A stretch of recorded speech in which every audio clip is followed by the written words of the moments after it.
ভারতবর্ষ স্বাধীন হয়েছে 79 বছর, কিন্তু এই ভাবনাগুলো মমতা ব্যানার্জি সন্দেশখালিতে একটা কথা বলেছে, আড়ালে আড়ালে বলে, সাধারণ মানুষরা বলে যে এ তো আমাদের করের টাকায় সরকার দিচ্ছে। মমতা বন্দ্যোপাধ্যায় বলেছে যে 79 বছর স্বাধীন ভারত, 78 বছর স্বাধীন হয়েছে, তা কোনো একটা জাতীয় কংগ্রেস 30 বছর রাজত্ব করেছে, তারপর সিপিএম 34 বছর রাজত্ব করেছে। এই কথাগুলো তো কেউ ভাবে না। মমতা ব্যানার্জি নিজেই বলেছে যে আমি আপনাদের করের টাকা আমার সরকারের মাধ্যমে আপনার ব্যাংক অ্যাকাউন্টে পৌঁছে যাচ্ছে। তাই এই সরকারের যে নিন্দা করবে তার আঠেরে ভালো হবে না। অতএব সকলে মিলে একাদেশে চলেন যারা, তাদের নিয়ে সমাজ গড়া, মানুষ আপন টাকা পর, যত পারিস মানুষ ধর। কারণ আপনারা যারা তৃণমূলের সৈনিক, এখানে 2000-5000 লোক আছে। আমাদের দুটো বুথ আছে, দুটো বুথের মধ্যে আমাদের একটা বুথে আমরা পিছিয়ে ছিলাম। আজকে যে সভা, সেই সভা থেকে এতে বোঝা যাচ্ছে যেটা আমরা লোকসভায় আমরা পিছিয়ে ছিলাম, আর 2026 সালে সেই বুথটা আমরা কিন্তু পিছিয়ে থাকবো না। তার জন্য আমাদের সমস্ত নেতৃত্ববৃন্দরা যেভাবে কাজ করছে বা সহযোগিতামূলকভাবে আজকে যে বৃহস্পতি পরিবার আজকে তারা ভুল বুঝতে পেরে যাতে এগিয়ে এসছেন, আমি আমাদের মাননীয় মুখ্যমন্ত্রী মমতা বন্দ্যোপাধ্যায়কে আমি ধন্যবাদ জানাই, তেনাকে আমি প্রণাম জানাই।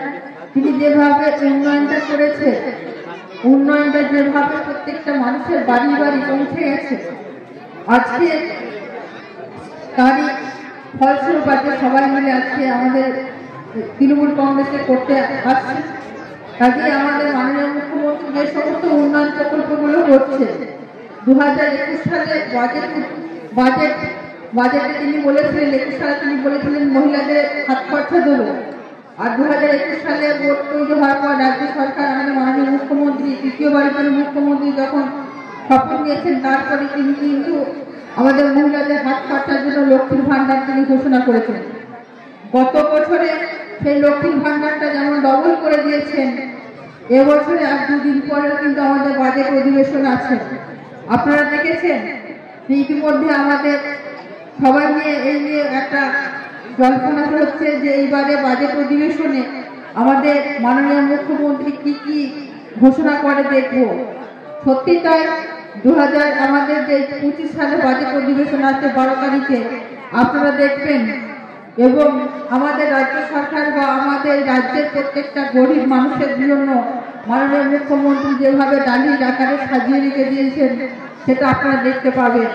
এবং আপনারা এটাও জানেন আজকে যে 3 বছর ধরে যে আমাদের বাংলার আবাস যোজনার বাড়ি দেবো করে টাকা দেয়নি, আজকে দেখুন সেই 2 মাস আগে সেই বাড়ির টাকা প্রত্যেকটা মানুষের অ্যাকাউন্টে কিন্তু পৌঁছে গেছে 7,000 করে টাকা। এবং তার যাতে করে সমস্ত মানুষের বাড়ি যাতে ছাদ হয়, 60,000 টাকা পেমেন্ট পৌঁছে গেছেন, বাকি 60,000 টাকা দ্বিতীয় কিস্তি টাকা পায়, সেটাও কিন্তু অর্ধেকটা হয়ে যাওয়ার পরে আবার সেই টাকাটা কিন্তু পৌঁছে যাবে। অর্থাৎ আমাদের মাননীয় মুখ্যমন্ত্রী মুখে যেটা বলেন সেটা নির্দিষ্ট করে দেন, কবে কোন ডেটের মধ্যে কত টাকা ঢুকবে এবং কোন মাসের মধ্যে কোন প্রকল্পটা হবে। আজকে দেখুন সেটা 100 দিনের টাকা তিনি বলেছিলেন, নির্দিষ্ট করে ডেটও একটা মেনশন করে দিয়েছিলেন, আর সেই ডেটের মধ্যে কিন্তু টাকা ঢুকে গিয়েছিলেন।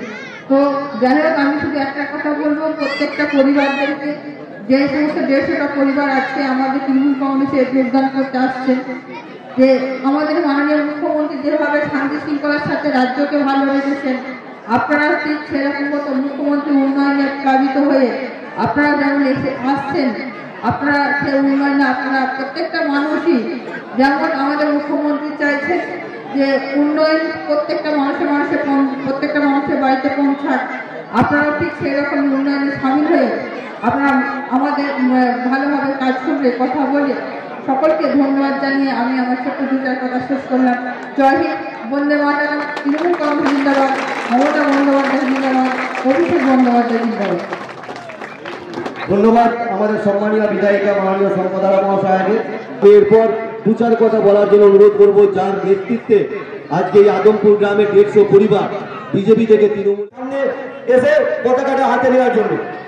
বন্দে মাতরম, বন্দে মাতরম, বন্দে মাতরম, বন্দে মাতরম, তৃণমূলের জয়, জয়, জয়, তৃণমূলের জয়, জয়, জয়।